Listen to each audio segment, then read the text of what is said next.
Après les quotidiens nationaux, la presse internationale, Géraldine, les crimes de masse commis sous Staline seront-ils un jour jugé en Russie? Un jeune russe, en tout cas, veut y croire. Il a fait dans les archives une découverte rare qui enflamme le débat. Oui, Denis Karagodin est philosophe. Depuis des années, il tente de retracer l'histoire de son arrière-grand-père fusillé en 1938. Et récemment, il a reçu par la poste ce rapport incroyable du FSB, les services de sécurité russes, la liste des 35 personnes fusillées en même temps que son aïeul dans la ville de Tomsk et les noms de tous ceux impliqués dans la décision. C'est fascinant, toute la chaîne est citée. Staline, les patrons du NKVD, la police politique, les noms des procureurs qui ont instruit le procès jusqu'à ceux des bourreaux qui ont appuyé sur la gâchette. C'est absolument inédit. Et l'histoire de cet aïeul, elle est emblématique. C'était un paysan envoyé en Sibérie au moment de la collectivisation forcée des terres en 1929. Staline va décider plus tard de se débarrasser définitivement de ces éléments perturbateurs.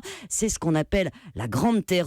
En 16 mois, plus d'1,5 million de personnes sont arrêtées, jugées dans des simulacres de procès. On l'accuse, lui, d'espionnage. 800 000 seront fusillés. Et pour ces crimes, Géraldine, eh bien, personne n'a jamais payé. Ben non, personne. Pas de commission spéciale en Russie, pas de tribunal. Et c'est ce qui rend cette découverte exceptionnelle. Le jeune russe veut traduire tous les responsables en justice pour meurtre de masse en groupe organisé. En clair, il réclame un procès public du stalinisme. Les réactions sont passionnées. La descendante de l'un des bourreaux l'a appelé pour le remercier.